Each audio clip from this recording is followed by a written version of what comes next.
I consider myself to be really an entrepreneur. I didn't join the workforce as an employee. I joined the workforce as a builder. And I imagine most of your listeners, or many, I assume anyway, would be considering themselves to be entrepreneurs. And I think that entrepreneurs really see themselves as builders first, primarily, and then often leaders. Leadership comes second. And so for me, I started my first company and sold it. I can get into more details there.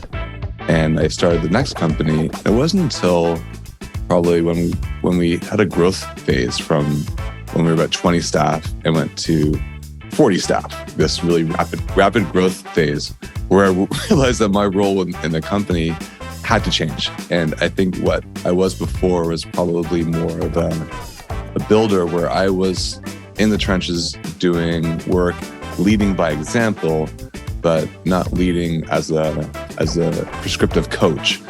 And you can't just keep doing that forever. And when we went from 20 to 40, you put up scaffolding, you put up frameworks, you have a new layer of leadership, and you need to coach those leaders.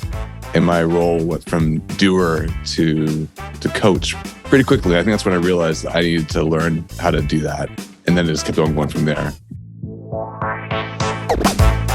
This is the Play Your Position podcast, where we huddle up, call the plays, and inspire you to run your ball into the end zone. Are you ready to score more game-winning touchdowns in your life, business, and career? Then listen up, because it's game time, baby. Now, here's your host, Mary Lou Kaiser.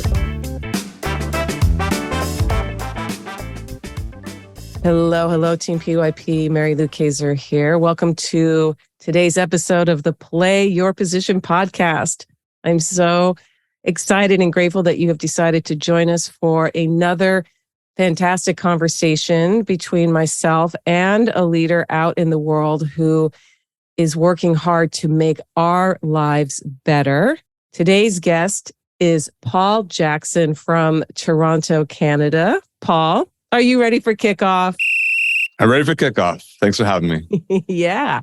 So team, here are some things I know about Paul. He is the founder and CEO at Method, the complete process automation tool for businesses that use QuickBooks and Xero. He believes that building small business software with a one-size-fits-all mentality is lazy and outdated.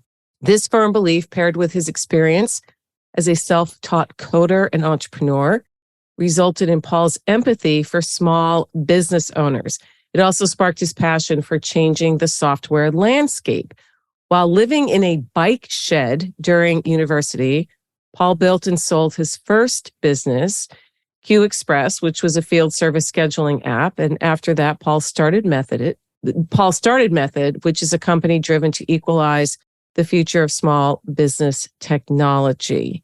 Method is best known for its flagship product called Method CRM. And he's going to go into more detail about what this product is, why it matters, why you're going to want to learn more about it, as well as his journey as a leader. So, Paul, you have done some amazing things. And I definitely don't want to overlook the fact you were living in a bike shed. But before we get to that story, why don't you kick us off with sharing with us your story about when you got the call to leadership? How old were you? What was going on in your life? Do you remember a specific moment when you realized, wow, I'm a leader? Or was it more of a gradual, I guess, grooming of yourself into a leader? Take us into your story. Yeah, it definitely probably involves the bike shed at some point, but it probably came many years later. It probably wasn't until my mid-30s when it hit me. So I'll go back. So I consider myself to be really an entrepreneur. I didn't join the workforce as an employee. I joined the workforce as a builder. And I imagine most of your listeners, or many, I assume anyway, would be considering themselves to be entrepreneurs. And I think that entrepreneurs really see themselves as builders first, primarily, And then often leadership comes second. And so for me, I started my first company and sold it. I can get into more details there. And I started the next company. It wasn't until probably when we had a growth phase from when we were about 20 staff and went to 40 staff, this really rapid growth phase, where I realized that my role in the company had to change. And I think what I was before was probably more of a builder, where I was in the trenches doing work, leading by example, but not leading as a prescriptive coach. And you can't just keep doing that forever. And when we went from 20 to 40, you put up scaffolding, you put up frameworks, you have a new layer of leadership, and you need to coach those leaders. And my role went from doer to coach pretty quickly. I think that's when I realized that I needed to learn how to do that, and then it just kept on going from there. I think when you're 0 to 20, you build and you do. 20 to 40, you build scaffolding, and we're now nearing 100. Wow. And now my role is definitely less building and more as a traditional leader. Yeah, that's beautifully stated. The going from the doing and the building to the coaching, and that, I'm curious, where did you turn to learn about that new role? Was it intuitive? Did you just rely on people that you knew in your life and modeled it after that? Did you start reading books? Did you hire a coach? What did you do to help hone those skills as you transitioned? Yeah, I really viewed the next challenge as just the next problem to solve. Mm-hmm. And every problem has a solution. And so there is probably some Googling that happened. There's probably some Google. copies. Our friend Google's always been a good friend of ours. And then there's been good talks with other leaders. I would say probably the advice portion got into high gear when I joined a founders group. Okay. So yeah. I'm not sure if everyone knows what that is. Explain what it is. It's a great thing. Let's just start there. So you get paired up with other founders in your area. And so I'm paired up with 6 other founders who are running tech companies or tech-related companies in Toronto. And they're of similar size. And we've been together now, I think, going to our 6th year. And out of the 7 of us, I think 5 have already exited. We're still staying together anyway. And it's a place where you really are just safe to ask stupid questions and not be judged. So the idea of a founders group is that you are in a circle of secrecy and confidentiality, where you can say anything and you're not supposed to give advice.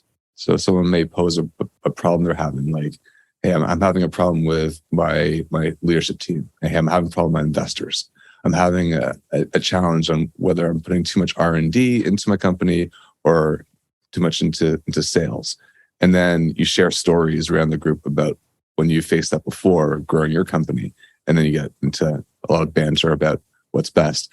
You're not supposed to give advice, but I think Mm-hmm. I think it generally just goes to giving advice, and everyone more or less is cool with that.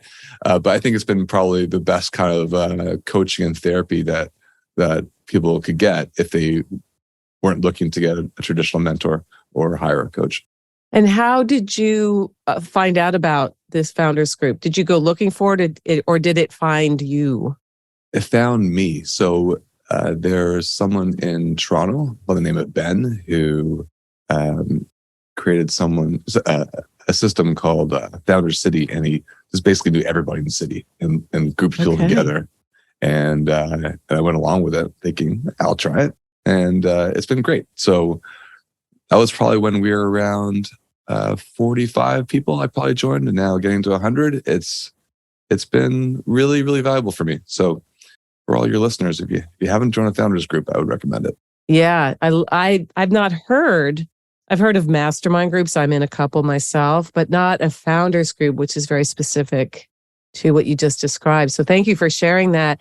And let's go back to you living in a shed, because a bike shed.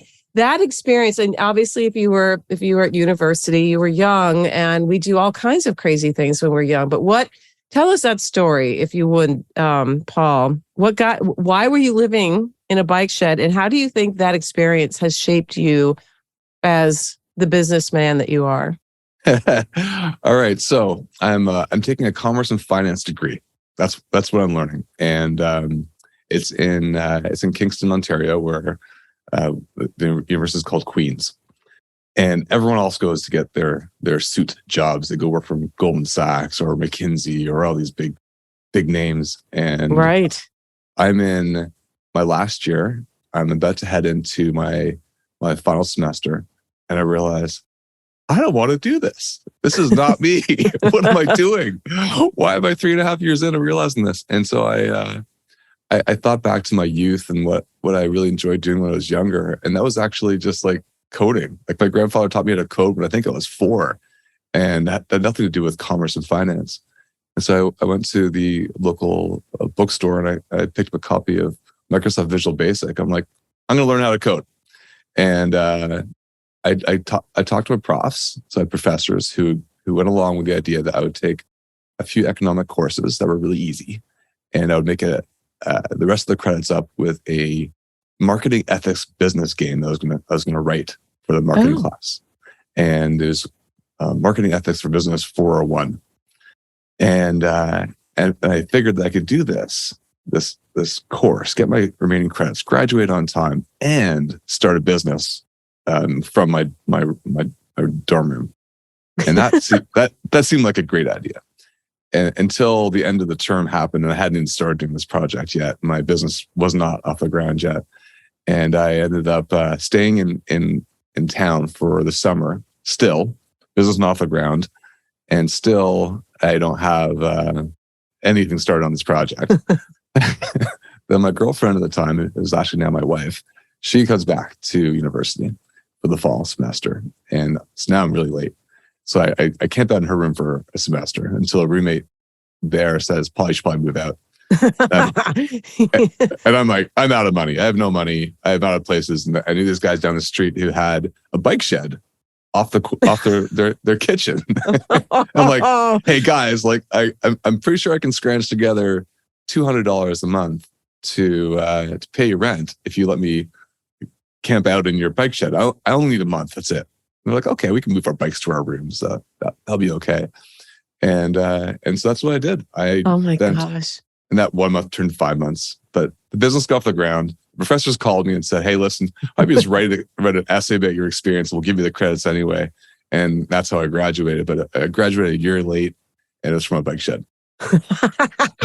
Oh my gosh. There's so many great takeaways from that story. The one that stands out for me the most was how you wanted something else. And you instead of towing the line and sinking into what so many people do, you said, no, this is not who I am. I love that realization. That self-awareness is so critical. And it's not something that everybody does. They fall into the trap of thinking, well, it could be worse, right? How many people are willing to live in a bike shed just to get through and complete? I mean, that's a great story, Paul. Thank you for enlightening us and maybe inspiring some people to say, maybe this is not what I really want to be doing, and pursue something that they do. Yeah, I'm not sure. I'd definitely recommend everyone follows exactly what I did. I think maybe graduate like everyone else and then be a little more traditional. But don't waste too much time. Move quickly. Sure. I moved really quickly. Yeah, which is definitely a hallmark of entrepreneurs. Is we tend to move quickly, make decisions quickly, and let's bring us into the present. It's a great segue to what you're doing now. Tell us what Method is and why it matters. So, in a nutshell, Method is an online software platform, which is pretty generic, but we focus on something more specific, which is a quote to cash lifecycle. So, think of a company that issues quotes, like estimates. There's some activities and workflows that happen before that happens, and many other activities that happen between the time when they issue that quote and they eventually get paid. So those are the kind of workflows we focus on. I'll tell you how we think about the market. So I think when companies are small, they're maybe between 1 and 10 employees, they can get by with using spreadsheets, whiteboards, some off-the-shelf software, and they're probably okay. And then the next big purchase they'll make technology-wise is probably their accounting system. And in the US, that is almost always QuickBooks. So either QuickBooks Desktop you install on Windows, which is kind of going away, or more commonly now is QuickBooks Online. That's what people will purchase. And then over time, as they continue to grow, they will need more. So they will kind of buckle under their own scaling, and they need systems to manage their scaling. And typically, really bring in line to like your audience in the way and become the bottlenecks of our own growth. And that's when systems can help out. And so companies will buckle under their own scaling. And it's usually us leaders that are the bottlenecks, because what we did before to get the company to that stage was probably on our backs. And what we need to do forward is getting out of the way and letting other people do those things. And that's when process takes over, and you need systems to help with that process. And so you can probably go one of two ways. You can get traditional CRM software. We know all the big names for CRM, like a Salesforce, or you can get a traditional industry-specific software that matches your industry, which is a little more personalized to kind of your company's workflows because it's made for your industry, but still generic. Our take on things at Method is that most of these companies are using QuickBooks, so they already have an accounting system. And the most important thing that anyone can do is really keep any system workflow tying back to their QuickBooks, because it just reduces friction in the system when everything flows back to their accounting. And two is make everything malleable. So every company is different, and every process that a company has figured out to make them successful is different. And we want to make software that matches that process. So there's just no friction in the system. And there's no friction in the system, employees follow it. When there's friction, then employees stop following. Your method sounds like there's more customization options than, say, an off-the-shelf product. Am I correct in hearing that? Yeah, it's all about customization. That's our reason for existing. Okay. Are there certain industries that you have served so far that have really seen some success? And what industries would those be? We're pretty horizontal, so we do serve a wide range, but we can identify that we are more successful with, we call it MWD, so manufacturers, wholesale, and distribution. Those are larger companies, lots of process, and invest in systems that make them more efficient. We also do quite well with field service companies, which is like my first company was QXpress, which was field service software. And so it's like, I guess I may have a following that came them over to Method. But so we have a bunch of field service companies that use Method to manage their work orders and turn those work orders into schedules and then invoices. And that would be, I would think, like the trades, right? Construction, or is that what field service would be? Yeah. So construction contractors like electricians, and it might be on a builder site. But it could also be a landscaping company who's servicing your lawn. It could be a window cleaner.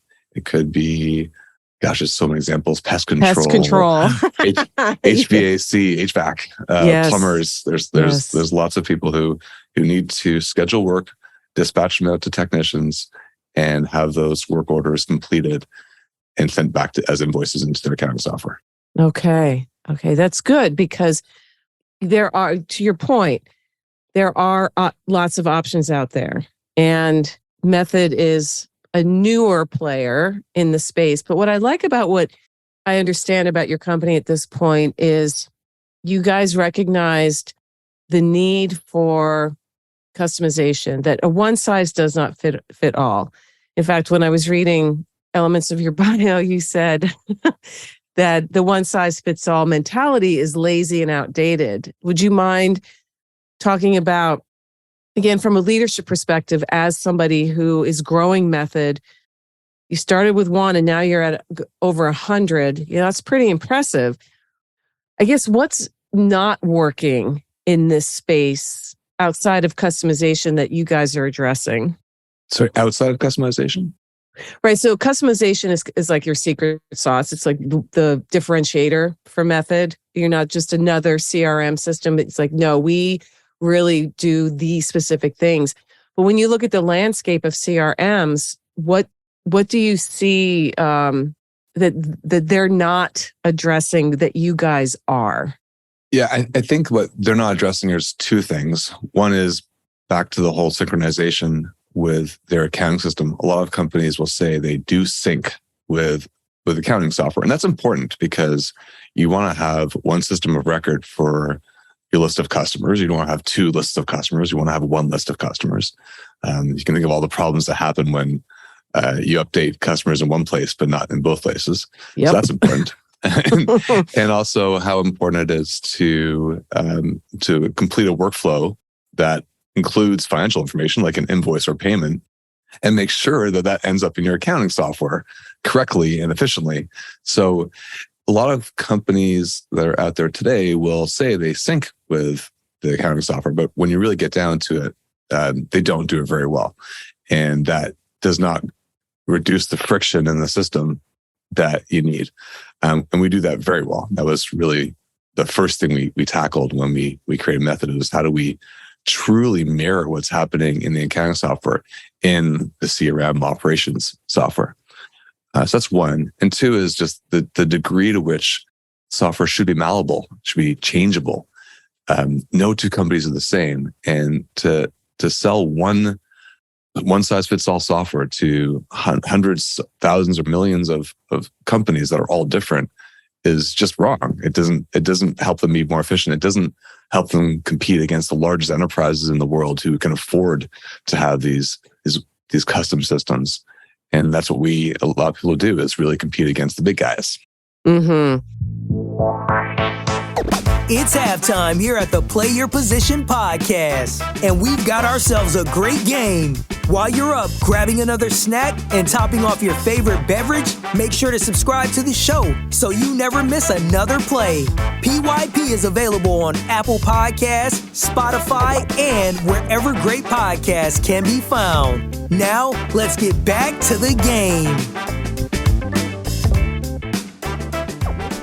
I interviewed a man last year named Ian Robinson, and his company builds what you just described for particularly in the manufacturing space.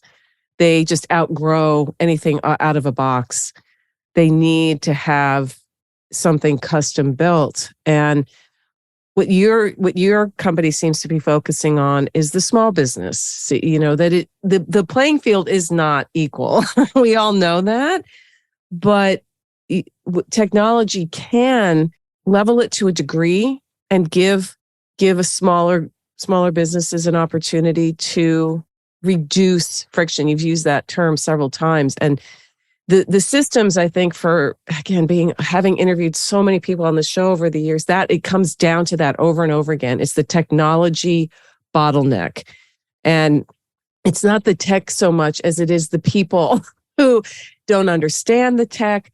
They go to a conference or they go to a trade show, and whoever's the most flashy or they have the best conversation, they might go with that, and it ends up not being the right fit because people don't understand how to ask the right questions. So I would love for you, Paul, to guide us. What are three of the best questions a small business can ask about when they're ready to adopt a new system to help manage the friction? So I would start by really detailing the quote to cash process at a company. So question one is how do we do things today? And detail it down. People have a hard time sometimes actually thinking about how to do things today. I listened to your podcast before, and there was a gentleman that came on who talked about standard operating procedures and making sure you write them down. And I think Yes. that is great. So I think that's a good first step is have you documented how you do things today? So that's number one. And two is, which ones are the ones that should be automated? Because it's great to write down your standard operating procedures, sure, but that doesn't mean that people are going to follow them. Really? And so if you're gonna automate them, the idea behind automation is not just to make them faster, but to make sure they're actually followed. And you can't automate everything. So next thing I would do is understand what's the most important one to tackle first. And the way I would approach that would be, we have a list that we go through when we're helping our customers out. But some of the key ones are, do you do it often? So if it's something that's done more often, that's probably something you want to automate. Is it customer facing? Do customers see the dysfunction when things don't go right? Or is it kind of obscured from them? You obviously want to make sure things that are not working well are not exposed to customers and get a bad customer experience. One key thing to look for is, are the bottlenecks created by key people in the company? Because a lot of times when we scale our businesses, we are the problem as leaders, and we need to get out of the way. And so if you are looking at all your processes that you're going through today, and you have your SOPs, your standard operating procedures, and you realize that what you're doing today is actually filled by key people in the company and needs to go through some checklists. I've got a couple examples I can think of on top of my head of these funny ones. You want to automate those ones. So that would be the second question I would ask, is to figure out which one to automate first. And three is, then how can I get started? And that could be software like Method. It could even mean just automating within your accounting software. Maybe the thing you've identified could actually be automated within QuickBooks itself. And that's fine, as long as you're picking the most important thing to do and you can do it. Or you use a tool like Method that can really expand and automate a lot more. Yes. So while we're on the topic, I got an example because I want to hear the funny. Yeah, I want to hear the funny story. So there's this guitar pick company that sold this bulk guitar picks, and it's a household name in the guitar industry. But they became a Method customer, and she was asking for ways to lock her employees out of the invoicing and payment system, because that was something that she did. And so that was the customization that she was asking, is how can I make it so that only I can do invoicing and payments? And this is a fairly large company. And so this is when we went through, okay, well, what is your process today? I receive a payment I receive an invoice, and I need to decide which payment to make. If it's above a certain amount, I only take ACH. If it's below a certain amount, I can do credit card processing. I don't trust my staff to make that decision. It costs a lot of money in processing. So I make sure I do it. And okay, that's your process. And tell us some other processes. And it became clear this is the one we needed to solve for. And so it changed from, how do I lock my employees out of the system, to how do we give your employees a screen where they can receive a payment, and basically it says you can only receive ACH because the amount is this amount. And if it's above $3,000, then you can only take ACH. And so only the ACH fields were present on the payment form. If it's below 3,000, very simple customization, but it changed her life. Oh my God. Wow. It freed up time, I imagine. It freed up unbelievable amount of time. And it was so obvious in hindsight to her. But in her world, this was the most important thing for her to do for several hours a week. And wow. I'm pretty sure we all have stories like that ourselves, still running our businesses. And you just need to reflect a little bit on what you're doing, whether you can get out of your own way. Oh gosh, it comes down to that over and over again, is getting out of your own way. And the industries that you have built, Method has been created for, you said the manufacturing, the wholesale, distribution. These industries are full of people who are not embracing new technology en masse the way a certain segment of the population has. I know this because I'm related to one. I'm related to someone who runs a construction company and fought tooth and nail for years, refused to get a smartphone, refused. No, I'm going to see people in person. Well, that changed, but doesn't know how to use a computer, refuses to learn, and doesn't really need to because his role is to be on site, more of a project manager. He still swings the hammer, things like that. However, he's a founder. He's one of the originators of this company. And I'm curious, what do you have in place?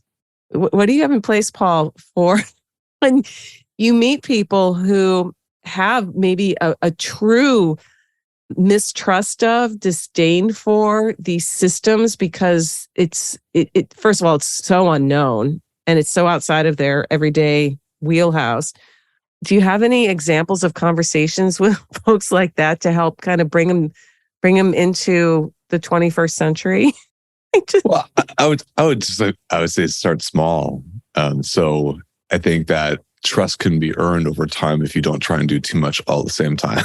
So I would pick one thing that is taking a lot of his time that he can automate, and then just leave it at that. I would not talk about all the CRM features. I wouldn't go into email campaigns. I wouldn't go into sales pipelines or anything that. I would just find one small thing that he's doing. So I would go through the same process I was telling you before. I would identify all my quote to cash processes that he's going through. I would identify which ones are the ones that are taking a lot of my time that I'm personally involved in. And then I would just decide which one to tackle and then only do that. Just that one thing. And then take it from there. That's great. That's a great suggestion. I think we get this idea of we have to do it all right now. I just want everything done. But starting with one thing and then seeing how that changes things, like the example you just gave with the guitar pick company. Oh, systems and processes are now they've always been the lifeblood of companies, but because of the pace of change we've gone through in the last 10, 15, 20 years, and now there's so much opportunity to build a company like Method that can serve a very specific niche. It's exciting from an entrepreneurial and a leadership standpoint. And it's also, I wonder I'm sure you study trends. Where are we headed in terms of these kinds of systems and processes? You've mentioned that it's malleable, that Method is malleable, that it can change with the times, which is a really important quality to have. You don't want to build something that's going to be, it seems like you can build something and now it's outdated immediately upon launch. Yes. That's the world we live in today. So what do you, as a visionary for your company, what kinds of trends, what do you see coming for us in the next, say, 3 to 5 years as small business owners?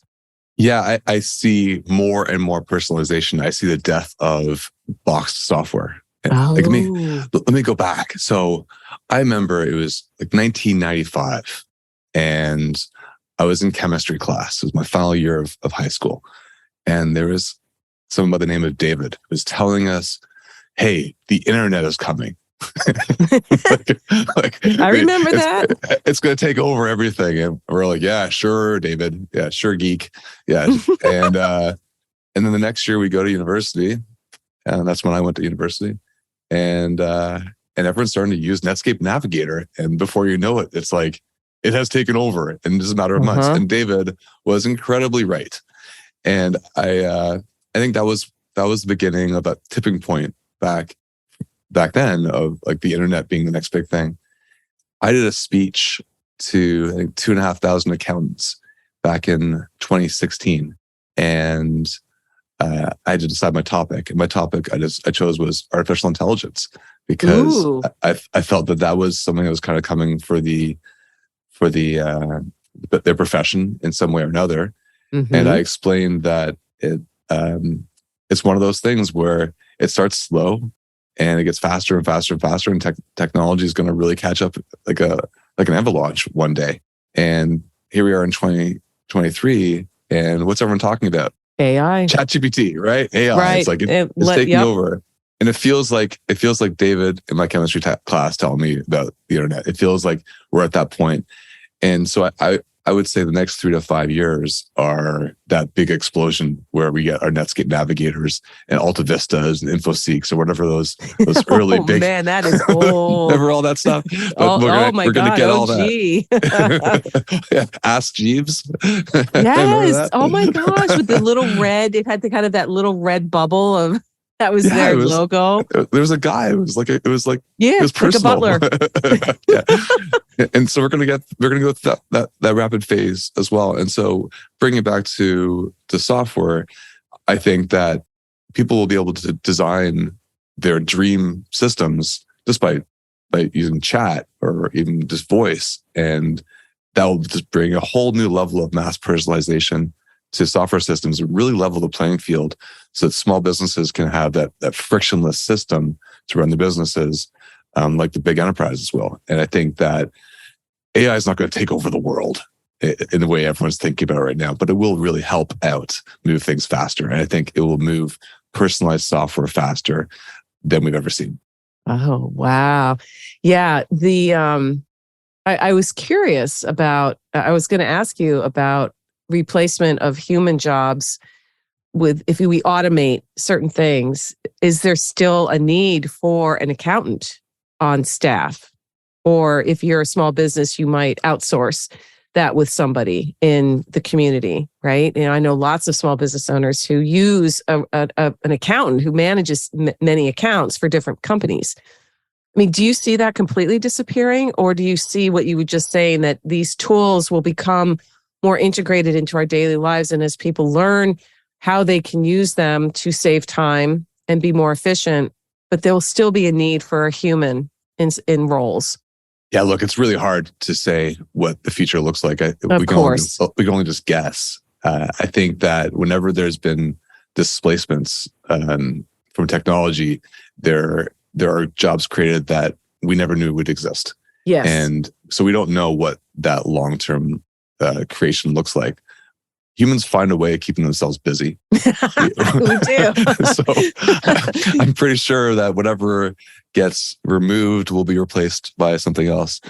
Specifically to accountants, I think you'll see fewer traditional bookkeepers, who are the ones who are manually inputting entries into accounting systems. That's already happening. So yes, the software is coming from bank feeds or from AI, and it's going directly into the system.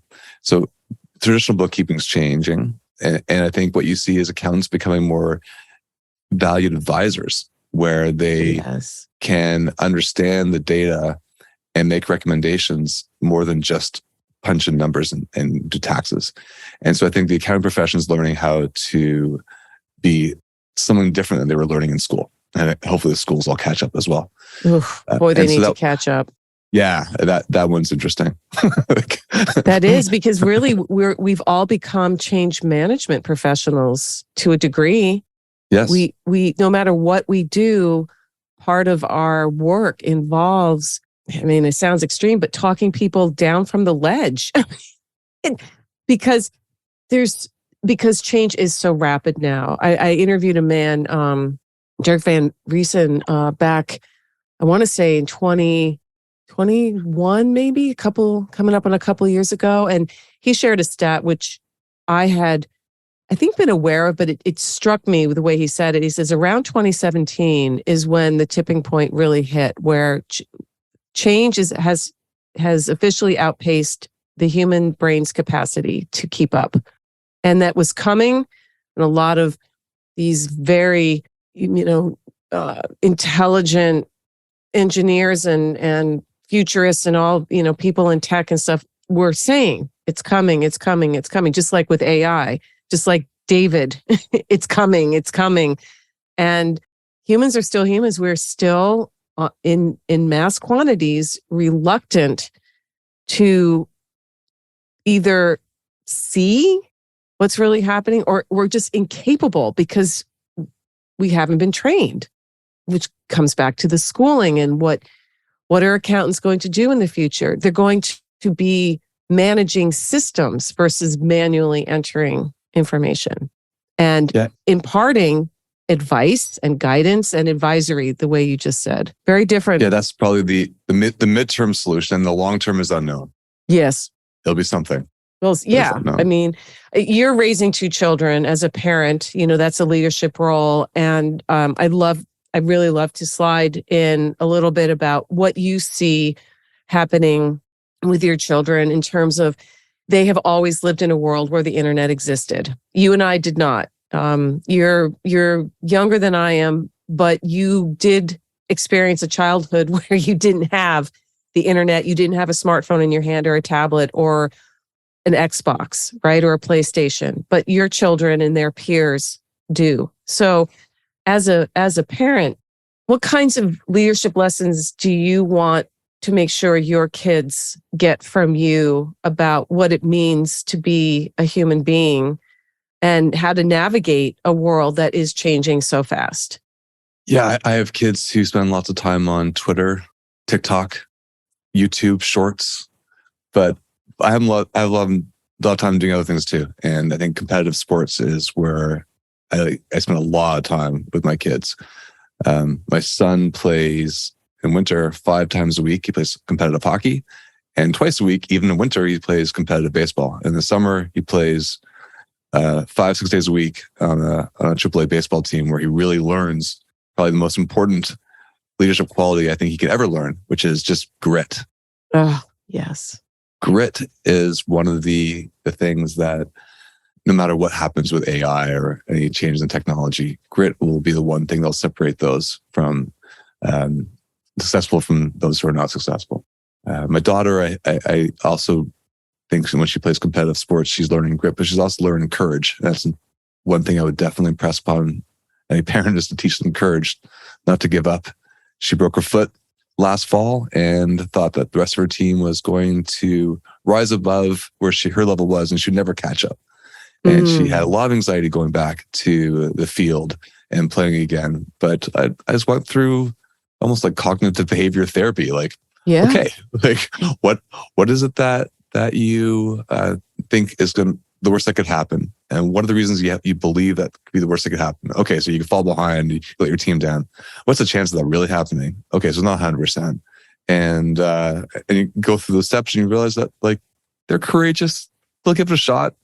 And when they give it a shot, they realize that they can do it again. And just not letting them give up is the second one.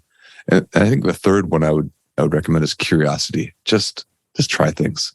Be curious. Don't be afraid to like have a question in your mind and answer it. And that's, I think those 3, grit, curiosity, and courageousness, would be the 3 leadership qualities I would impress upon little kids. I love it. And I think we adults can learn from that as well, that those are great qualities. And they're not always easy, even though we have more years on this planet than children. Sometimes children can demonstrate those better than adults because they don't have the same level of experience in terms of, oh, well, I tried that and it didn't work. Right. They have uncluttered minds. Yes. Yes. Oh, it's beautiful. It's beautiful. So as we come to the end here of what has been a really great conversation today, Paul, I always like to get a couple of things from you. First of all, where do you hang out online? Where can people learn more about Method and, maybe having a conversation with someone on your team about what it could do for them? So I hang out a little bit on Twitter, so they can reach me at Method. Sorry, it's at Paul Alex Jackson. Paul Alex Jackson. Okay. That's Twitter. And then the website is method.me. Me for being personalized, not .com. Love it. .me, method.me. And if there were 2 books that have been instrumental in your journey as a leader, as a businessman, as a human, what could you tell us with the names of those books? Oh boy. Well, 2 come to mind. One is nothing to do with business at all, more Good. just on a personal level. How to Avoid a Climate Disaster by Bill Gates. So I know not everyone is on the same page as each other when it comes to climate change, but I think there's some really good examples that Bill Gates lays out in his book of what we can do through technology to handle what's coming our way. So I really like how to avoid a climate disaster. The second one is business, and that's EOS Traction by Gino Wickman. So this is less of a novel, more of a framework. But for anyone who doesn't have a framework running their business, I definitely recommend reading the EOS Tractions. EOS stands for Entrepreneurial Operating System, and it just talks about some common principles of running your business, like finding the right people. So they call it right seat, right person, and putting them in the right seat. And processes, which of course is very important to me. Yeah. And that is followed by everyone. So make sure you run a process that everybody will follow, because if you don't, then you'll have a dysfunctional organization. And there's how to run a good meeting is part of it too, and how to plan for a quarter is part of it too. So I think EOS Traction is a must-have for anyone who doesn't already have a framework. Wonderful. I don't know if I've heard of that book. And frameworks are so powerful for everything. Business, certainly, and figuring out your systems and your automation and all that. But they're also really important for just regular life, routines. And there's certainly a huge, cadre of folks who teach people everything from having a morning routine to just consistency, follow through, all the mindset work. And listen, I have heard it said that you're either doing the work or you're not. There's two camps today. You're either doing the work to grow and learn and be a part of this incredibly rich and exciting time that we're living in, or you're not. And that is a very interesting dividing line. You're certainly on the side of doing the work. You show up and you ask questions and you pivot when you need to, and you've created something that is clearly really helping businesses make better decisions and lose some of that friction. And I'm excited for you and your future. I imagine at some point you'll have an exit of your own, and there'll be something else in your future from that point on. Yeah, we shall see. Do a third. I've had my first exit when I was in 2010. So after this one, there may be a third victory lap. We'll see. That's right. That's right. Going back to that bike shed. Yeah. Buy that bike shed and blow it up.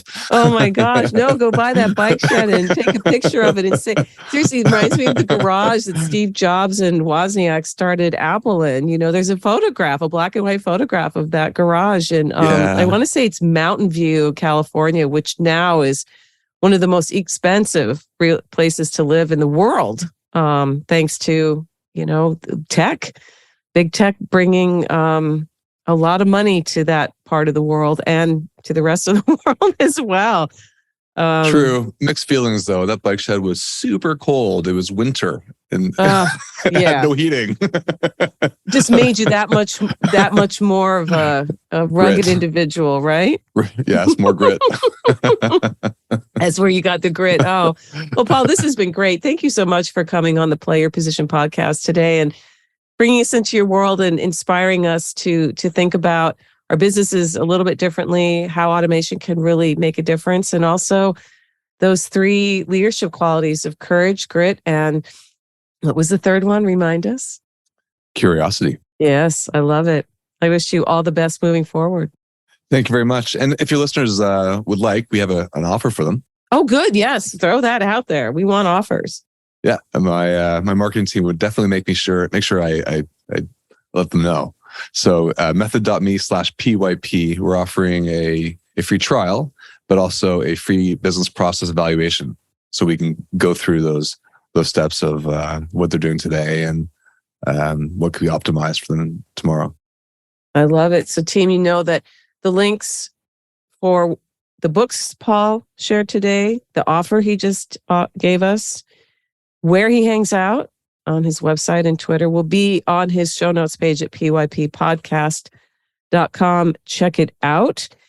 And you might know somebody who's in the market for this kind of a system. Point them in his direction. It's worth a conversation because you just don't know. Thank you very much for having me. Hey team, Mary Lou here. Who's number one in football changes from year to year. Fashion trends come and go, same with musical tastes. But leadership skills, they never go out of style. In fact, these days, leadership is an essential survival skill for a world that demands more from us than ever before.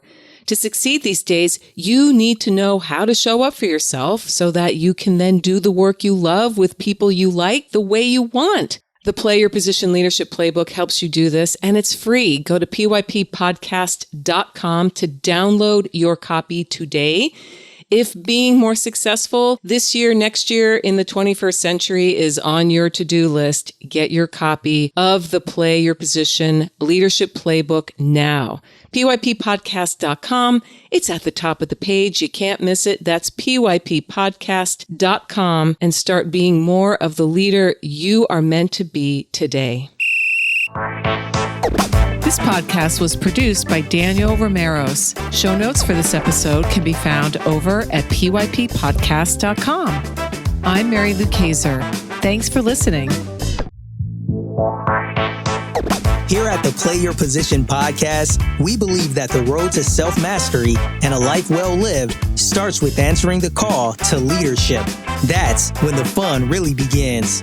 Send this episode to any friends who might need to hear the inspiration and ideas you heard today. And feel free to rate and review us on your favorite podcast platform.